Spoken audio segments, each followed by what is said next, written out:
Salut tout le monde, aujourd'hui épisode très spécial, comme vous voyez je suis à Monaco pour le Yacht Show et aujourd'hui on va rencontrer Peter Lursen. C'est le propriétaire de Lursen Yacht, le plus gros constructeur de yachts de luxe au monde. Ils construisent des yachts qui valent plus de 600 millions d'euros, parfois même 1 milliard d'euros juste pour un yacht, c'est incroyable. Je voulais encore vous remercier pour votre soutien, grâce à vous on arrive à faire un épisode par semaine qui en plus vous plaise de plus en plus, mais vous êtes toujours 80% à regarder les vidéos sans être abonné. Donc s'il vous plaît, n'oubliez pas de cliquer sur s'abonner, c'est très important pour nous. Merci encore, régalez-vous. Hi Mr. Lawson, I'm very excited to have this conversation with you. As your industry I don't know much about actually, so I will be really interested to talk about it with you. First, can you tell me what I need to know about you as a teenager to understand who I have in front of me today? I grew up, I'm the fourth generation in the same company, which was started by my great-grandfather in 1875. And I grew up in a typical family business home where business was always dominating the life. When my father was home, obviously, you talk about the shipyard, you talk about shipbuilding. I actually drove a car in the shipyard at the age of 8 because a friend of mine owned a driving school, or the father did, and the deal was he's going to teach me and his son driving in our shipyard. So it was perfect. So shipyard was always dominating, but it was very different from today. This was in the 60s and very early 70s, and you may imagine that production in those days was vastly different from today. So I imagine that as a kid, you knew pretty early what you were going to do in your life later on? Absolutely. I cannot remember wanting to do anything else but what I do today. Maybe not yacht building. That came out of an idea in 1988, but I always wanted to be in the shipbuilding business. And what do you think you would have done without, if your family was not into shipbuilding? Do you have an idea? No. No? I'm sure maybe at the age of 3, 4, 5, I was dreaming about doing something fancy, but I never thought about anything else. It was so dominating. The history was always so present. And you see all the troubles having a shipyard. And I can tell you, it's not always fun. It's mostly not fun, but it's very satisfying, because what other job do you have when you come from a piece of paper with a sketch to build something like a real ship? And in those days, we were building Navy ships, cargo ships, and things like this. So nothing sexy as yachts. Your great-grandfather invented the first motorboat with Maybach and Daimler, is that right? Yes. Yes. I have to step back in history just a little bit. When my great-grandfather was a young man and he told his father, "Dad, I want to join your shipbuilding business," because his father was in shipbuilding as well, by the name of Ludo Lursen. His father told him, "Look, my boat building business is too small to feed 2 families. If you want to do something, set up your own." So the first boat he ever built was a small rowing boat. Quite frankly, looked pretty heavy to me to row it.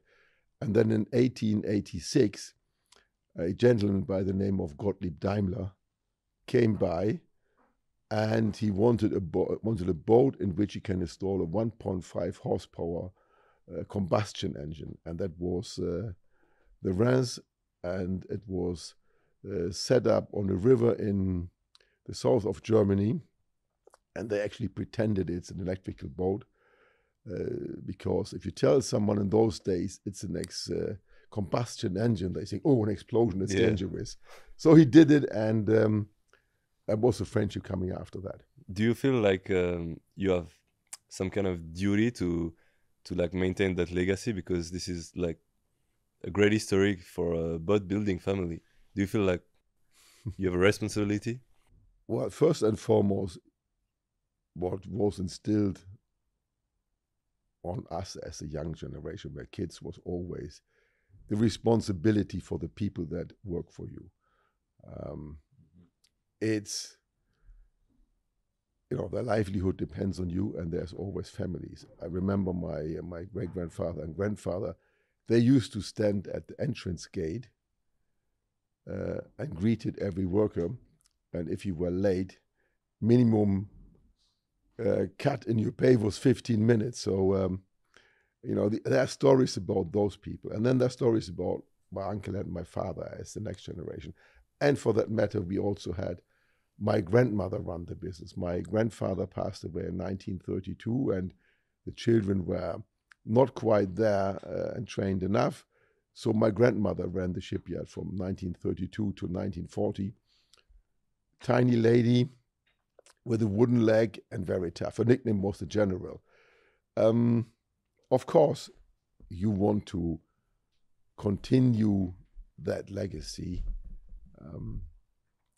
and you always have the sense of duty and responsibility. Besides that, I have no idea what else to do. And as you grew up in such a business-driven family, do you feel like you have maybe like missed out on a... I tell you a true story.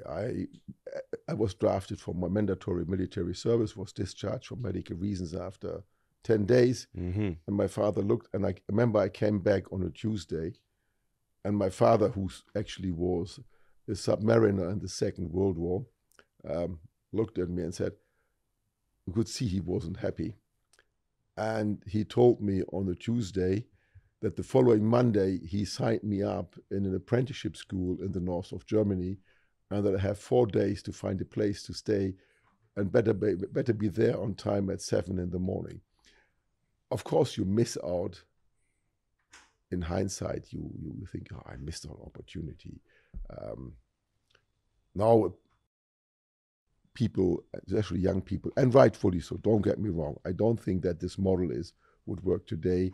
The work and travel, or travel and work, and make other things. He signed me up, and I showed up 6 days later at 7 in the morning in Lübeck, a town in the north of Germany, worked there, and there wasn't even a discussion that I would go and study naval architecture. It's been different times, and then when my father sadly passed away at the age of 63 in 81, when I finished my naval architecture studies, my cousin and now business partner told me that, oh, by the way, we found a great apprenticeship for you. We decided you go to Japan in 2 weeks and work there for a year as a supervisor for a Norwegian shipping company building cargo ships in Japan. When my cousin's son got older, I gently reminded him, what do you think? Should we send your son to Asia? And you get, like, you cannot do this, and you shouldn't do this today. When I grew up, this was very much standard. And I'm very grateful that they actually made these decisions, because it kept me focused. I finished, by the time I was 27, I got as a naval architect. I was an economic engineer. Mm-hmm. I had an MBA from Cornell. I had spent a year in Japan. So, all things that have been very exciting. I think they have been, to a certain extent, formative for my life and the way how I look at jobs. And yes, I might have done something different, but I'm happy because, come on, I think we created something enormous with the yacht building that mm-hmm. we actually restarted in 1988. So, no regrets. Do you think that focus is the key to achieving great things? Absolutely. And it's not only great things. I think you have to focus, and I preach this, focus, focus, focus. For any achievement, you need to focus. There may be the odd chance that you achieve something without a real focus, but all the people that I met as clients who have been fantastic and very interesting characters and personalities, they all have a very strong focus on what they want to achieve. And only when you focus, when you really concentrate on getting there, will you get there? The world is full of distractions already, and many people lose the ability to focus closely on a target. When you are focused, you are determined, you get it done. This is the same in sports, on business, or on life. True, very true. Your clients, you told me that people that are successful were very focused people. Do you like notice other differences in successful people since you are around so many of them? I am very fortunate that the very vast majority of our clients have been fantastic clients. And spending time with them is always exciting and joyful, because they have achieved a lot by being focused. And when you spend time with them, you realize that they are successful because they're smart and they are focused. It's interesting to spend time with people that are your clients. Yeah, that's one of the reasons I started this podcast, to meet and talk with people that are successful, because I feel like being around them makes me more successful in some way. Who is the client you met that did impress you the most? There is not this one single client that impressed me a lot, but because they all are impressive characters. But then there are clients that have one ability have one one portion of their personality that really sticks out. So I wouldn't be able to tell you who is the one that impressed me the most, but I have spoken to many clients on various aspects of life, and each one of them has a little special focus, or maybe a hobby or a preference. And that's when you see, even with them, that they light up. You realize it when they talk to you, or they explain some things to you, ask them a question, and suddenly you're like, wow, you see it's like that is their special interest. And it can be sports, it can be a certain part of business, it can be music. It's but they all have one or two topics, and when you talk to them about those topics, you see their face lights up, and they elevates to a different level. And what are your topics that light you up, apart from boats? At my age, I have 4 grandchildren, and they clearly is a great joy. And my wife always said, "Why do you look at your grandchildren like that? You should look at me like that." No, but obviously the real main focus has always been the business. But I do enjoy classical music a lot. And when you put 8 people in a rowing boat, these racing boats, and tell them to row, they're pretty fast. Mm-hmm. And then when they work as a team, it's suddenly like they're taking off and flying. And on the very rare occasion, look, I go to concerts, and all the musicians are fantastic. And they play fantastic music beyond what I would even think of doing. But then there are every so often this one moment when they come together like a rowing team. And I've spoken to conductors and musicians, and they themselves, they feel that. When all the little things come together, it's suddenly like a different world. You suddenly are lost in time and space. And I've seen concerts when people were so awestruck that they forgot to clap for a minute. And I tell you, after a concert, a minute, everybody is like in total silence, because they've been so taken by the music they heard, it's a long time. And that is at us very special moments. And then, since a couple of years, I have a great interest in the ocean protection. We are supporting a foundation that is trying very much to protect the ocean. They were very early on the train to say 30 by 30, 30% ocean protected. Protected means no commercial fishing, zero by 2030, which is actually a goal that's been adopted now by the big gatherings of politicians. I think it may have been even at the last COP summit. Mm-hmm. If you see the movies, what, for example, the bottom of the sea looks like after commercial trolling vacuum the ocean, so to say, and you see dead coral reefs, it's very depressing. True. And I'm always very much emotionally touched when I see it. And when you see that, you feel very sorry for the ocean. But if you then see when there was a marine protected area established and the revitalization of the maritime and marine life is unbelievably joyful. Fish have the problem that when they get fished, they feel stress. So a quota is a typical, what I would call a foul compromise, because you only fish half of what's there, but the other half feels the stress of being hunted, and the reproduction rate drops a lot.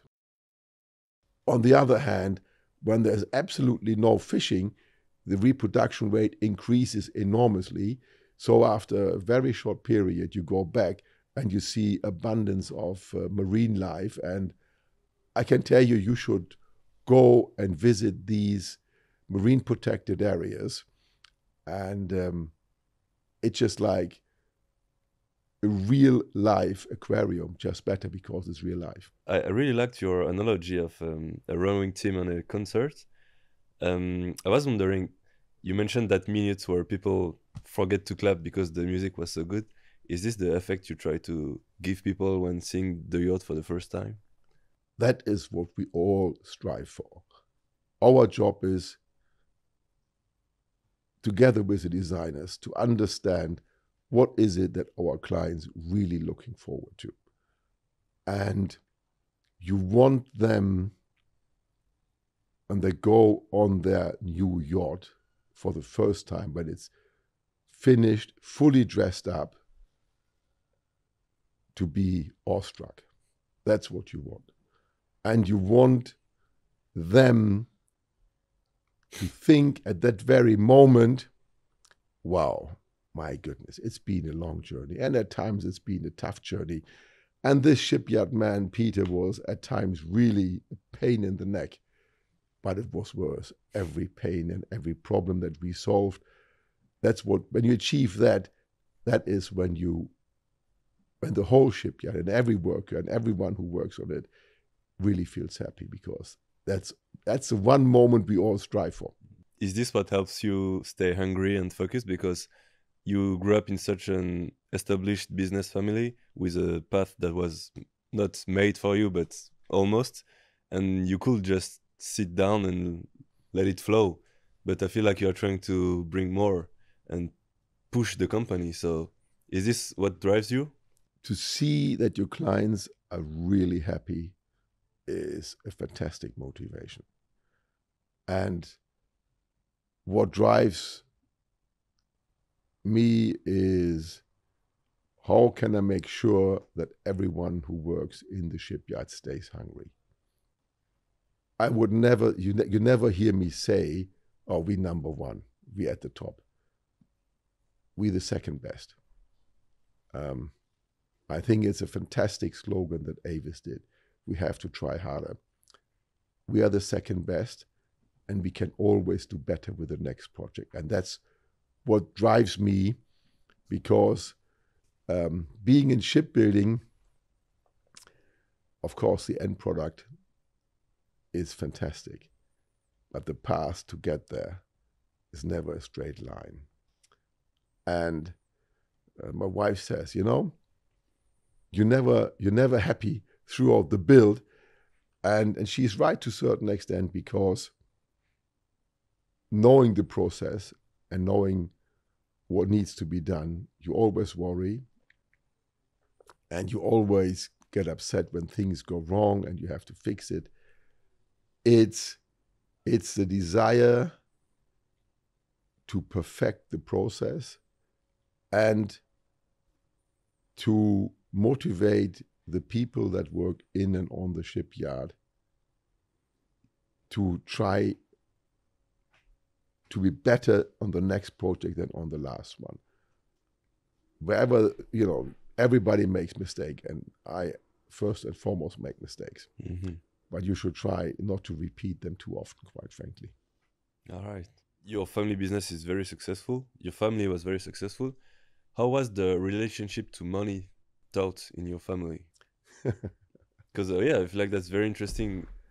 Depending on how you grew up, you have a different relationship with that. So I can give you the textbook answer, or I can tell you I'm more motivated by creating the perfect product, much to the grief of my family, because sometimes you have to make a compromise and you have to make a decision, save money or get it right. And it's never been a discussion that we have to get things right, even if we have to pay for it. So that's clearly always the motivation that we as a family have in the business.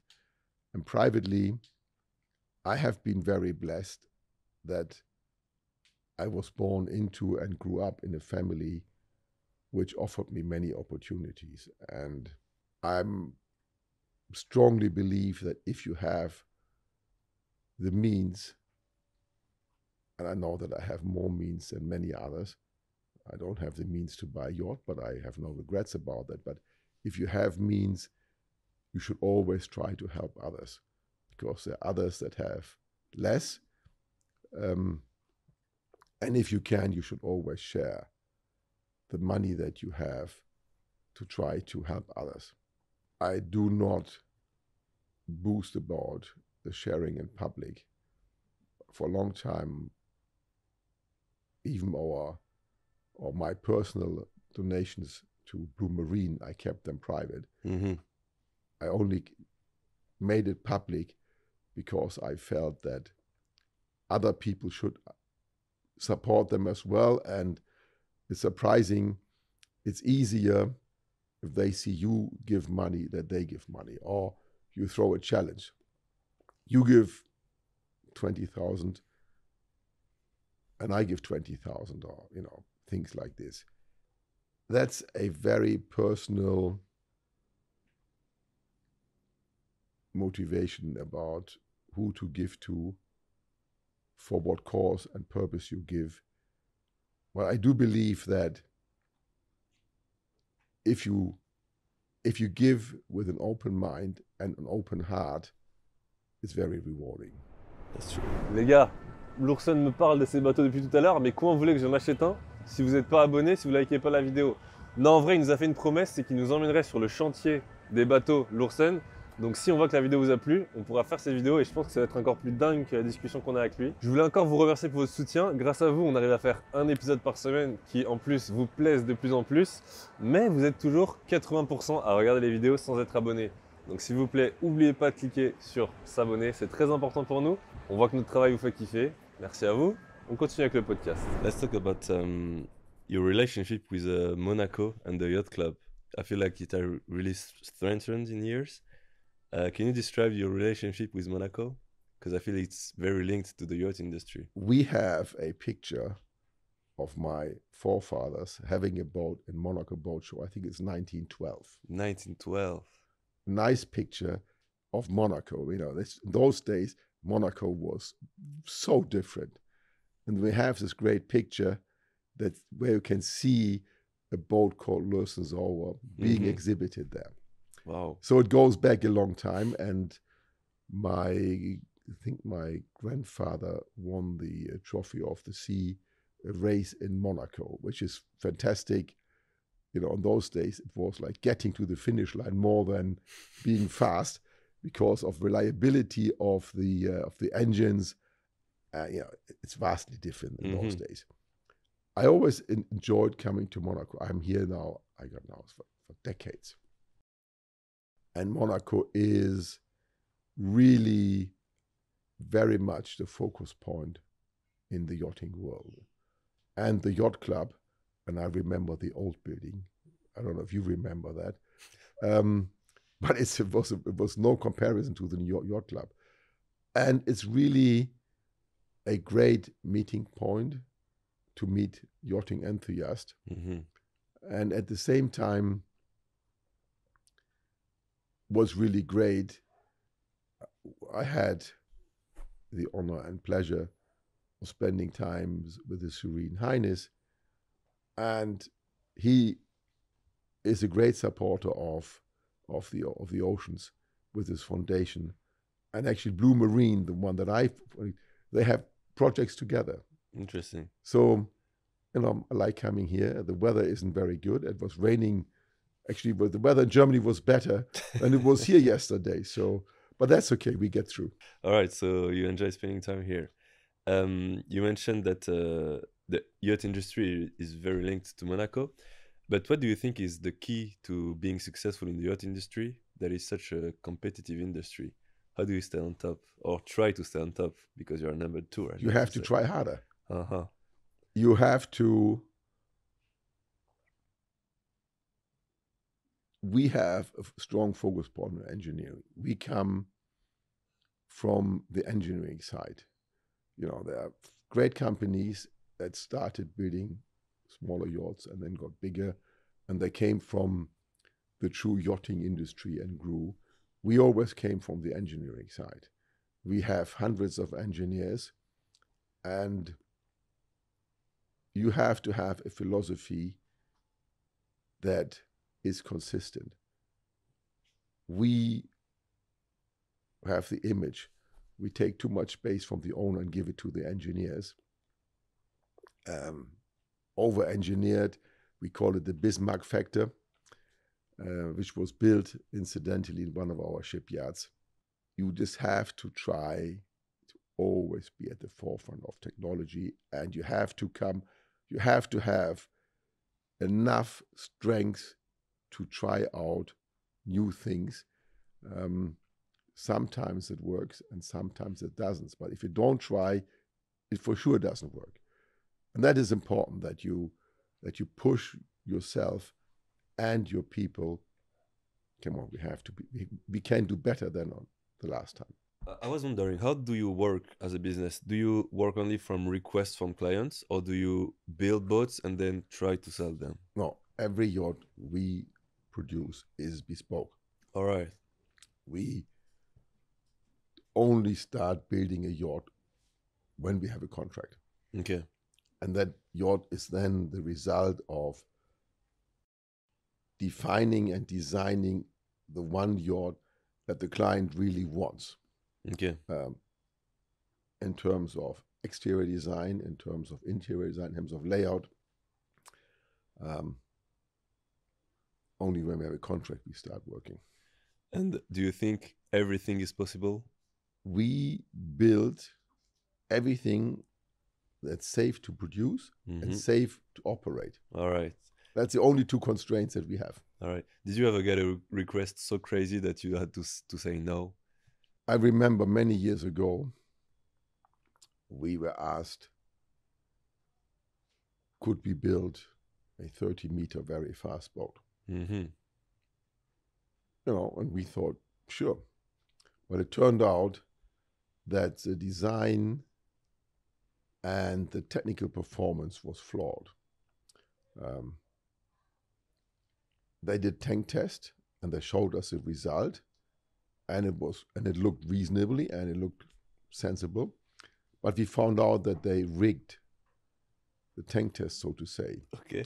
they did it with the same model, but they shifted the weight balance by moving a heavy weight from fore to aft, which you can do in a tank test, but you can't on a 70-meter yacht or 50-meter yacht. You can't move 20 tons fore aft while you're underway.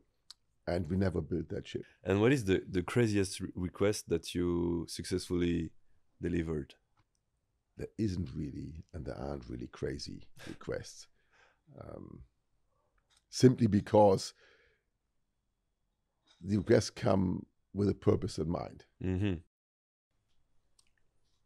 Let's take Azam, of which you can find a model here in the Yacht Club. For special reasons, the client had a mission for that yacht.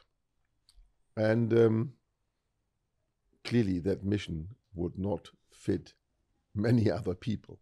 But that's what he wanted, because that served a special purpose for his life. So we built that. All right. And, you know, she does with 180 meters, she sails at up to 34 knots, which is a lot. All right, interesting. What is the boat you are the most proud of? Do you have one in particular? How many children do you have? 0 so far. Okay. When you have 3 children and someone's going to ask you, tell me which one you like most. Okay, so you see your boat as children almost? The human brain, fortunately, works in a way that when you look back, you tend to remember the positive sides. True. And some construction periods have been more challenging, more complicated than others. But in the end, I'm happy to say I look back and I have positive and happy memories with every of our contracts. Some of them have been very loss-making, but the brain works such that you say, but you know, it helped us here, or it was fantastic there. So it's about the memories you share from building the yachts or the time thereafter. Let's say one day you could build yourself a boat. What do you think it will look like? It's evolving. We are currently very much involved in to see how we can make yachts more efficient. When I say more efficient, you don't want to go faster or further, but you want to achieve the perfect life for the people on board the yacht with less energy required.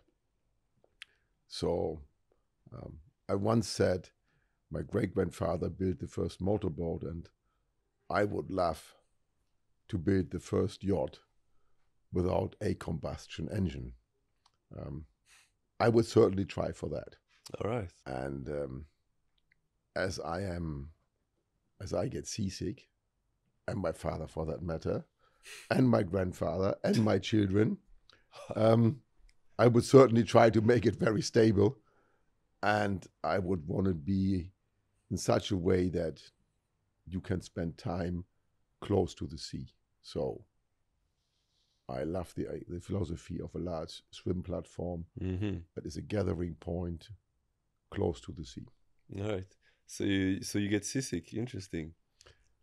Only my mother, who is from the south of Germany, from Bavaria, and who really met my father by pure coincidence that shouldn't have happened, because she was a medical doctor. And in those days, you would not have women on a sea trial.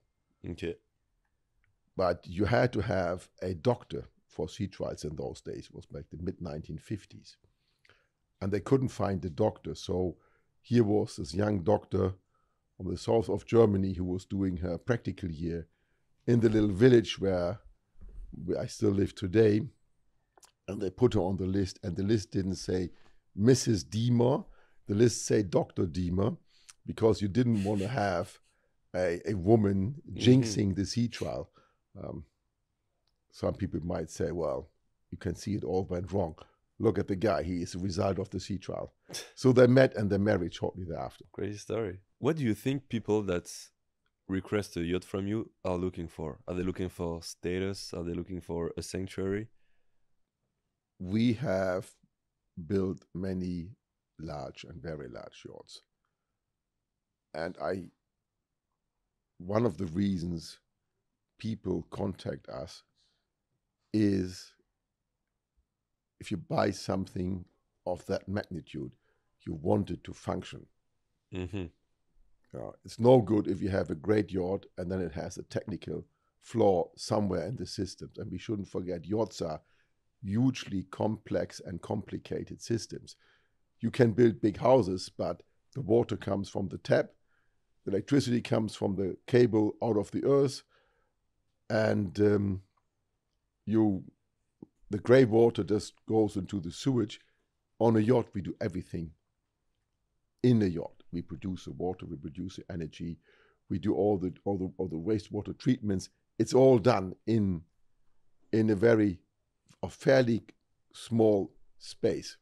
So the people come to us because we do have a proven track record of producing well-working yachts, machines.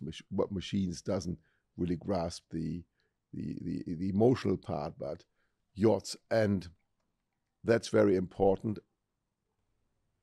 You need experience, and if you go from 60 to 80, 80 to 90 to 100 or 100 plus, it's not the question of just 10 meters more. It's like you're going from propeller plane to a jet, from a light aircraft to medium aircraft or heavy aircraft. It's always big jumps. And we don't have the pleasure of the aircraft industry that build the prototype, test it, and then start selling number 2. Or having to sell number 1 at a huge discount because it's a patchworking job. We build prototypes every time we build a yacht, and they have to function, and they have to function as promised. You can't say, we can't go as fast, or actually we have this little noise, so we can't sleep, but it's okay. You just use earplugs or things like this. You have to perform 100%, and experience is a great contributor to success. And how long does it take on average to build a massive yacht like this? Depending on the size, from 4 to 5.5 years. All right, I feel like that's fast. Yeah, you are a young man. When you are 80, you have maybe second thoughts about it. That's true. The funny thing is, the time passes faster when you get older. You think so? Yeah, I always thought how stupid of these old people telling me that, but it becomes more and more true, so to say. All right. Interesting. By the way, about time, I'm always really curious about the routine of my guests, the routine of successful people. Do you have a special routine to organize your day? I usually wake up always at the same time. And it's not normally the time that we got up to meet you today. I don't really have a daily routine simply because I am always ready to go and meet clients when they have questions. So some people plan their schedule weeks ahead. I never do that. Okay. Because I do not know where I'm going to be next week. And, like someone calls and says, can we see you, or we have a question. I'm of the old-fashioned guy that believes in personal face-to-face meetings rather than Zoom or WebEx. Our clients, there are people that invest a very, very substantial amount of money in a hobby. A yacht is a hobby. I think they have the right, if they want to ask a question, to see me. True. Very simple. I'm here to make sure that it's a great experience for them, despite the inevitable problem, and that the end product is what they have dreamt of when they started and committed. How do you manage to match or even surpass the dreams in a world where these people might have seen everything? It's always hard to achieve that, but we are very fortunate that we work together with fantastic designers. We are technical people. We don't design. We can tell you, you have to make it this way so it performs or it complies with regulations. But that it looks good is a result of artistic designers. And, I wouldn't be able to design an interior if my life depends on it, quite frankly. And we have fantastic interior designers. And it's them that have to spend time with the owners to understand, do you want to have a white leather sofa? Do you want to have a Baroque style sofa? Or you want to have a modern designer piece to sit on? And our duty is to transmit that from a plan that the designer makes into reality. And sometimes when it's there, the owner doesn't like the chair or it's uncomfortable and it gets exchanged. But that failure rate shouldn't go too far. All right. So you fulfill the dreams of your clients, but what do you take from them apart from their money? What did you learn from your clients? They all are generally great personalities. And in terms of taking, to see them happy is a great satisfaction for us as a shipyard. And that's important. And for me, it's interesting because they generally have much better access to information. And sometimes they share a certain perspective on political situations, economic situations with you. That is very interesting because, we all are news junkies.